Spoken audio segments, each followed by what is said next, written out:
Varahi silks వారి grand festive celebrations పొందండి 10,000 రూపాయలు ఆపై కొనుగోలుపై బంగారు నాణెం ఉచితంగా.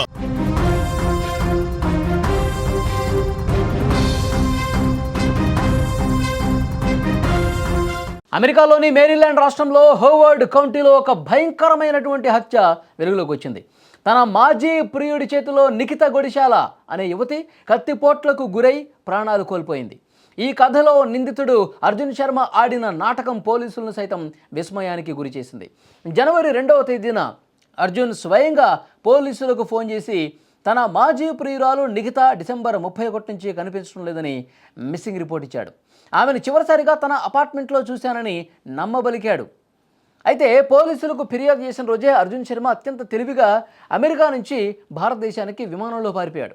అనుమానం వచ్చిన పోలీసులు జనవరి 3న కొలంబియాలోని అర్జున్ అపార్ట్మెంట్ను సోదా చేయగా అక్కడ నిఖిత మృతదేహం రక్తపు మడుగులో పడి ఉంది.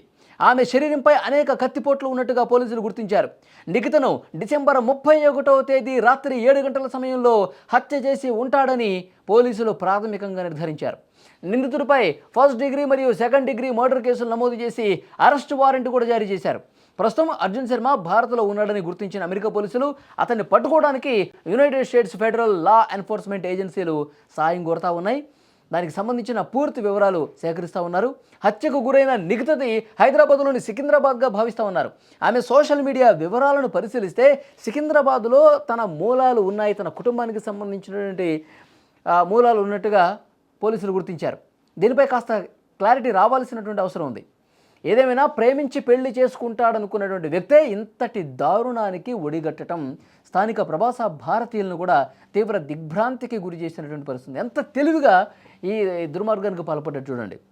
నిఖితా గొడిశాల్ని చంపేసి డిసెంబర్ 31వ తారీఖు రాత్రి 7 గంటలకే చంపేసి ఆ తర్వాత తనే వెళ్ళి పోలీసులకి next day new year celebrations అయిపోయిన తర్వాత నెక్స్ట్ డే వెళ్ళి పోలీసులకి అక్కడ కంప్లైంట్ ఇచ్చాడు. తన మాజీ ప్రియురాలు కనిపించట్లేదు, చివరిసారిగా నా అపార్ట్మెంట్లోనే నేను కలిసాం, తర్వాత ఎక్కడికి పోయిందో ఏమో తెలియట్లేదు, ఒక్కసారి ఆచూకీ చెప్పండి, తన ఫోన్ కూడా స్విచ్ ఆఫ్ వస్తుంది, ఏమైందో అర్థం కావట్లేదు అని చెప్పి అమాయకంగా కంప్లైంట్ ఇచ్చాడు. పోలీసులు కంప్లైంట్ తీసుకుని విచారణ చేస్తున్న క్రమంలో నెక్స్ట్ డే ఇతను అమెరికా నుంచి ఇండియాకు పారిపోయి చేశాడు. మరి కంప్లైంట్ ఇచ్చిన వ్యక్తి ఉన్న పళంగా ఎందుకు పారిపోయాడని చెప్పి ఆరా తీసి అతని అపార్ట్మెంట్లోకి వెళ్ళి శోధిస్తే రక్తపు మడుగులో పడి ఉన్నటువంటి నిఖిత మృతదేహం కనిపించింది. సో పోలీసులకు పిక్చర్ క్లియర్ అయిపోయింది. ఇతను భారత్కు పారిపోయినట్టుగా తెలుస్తోంది.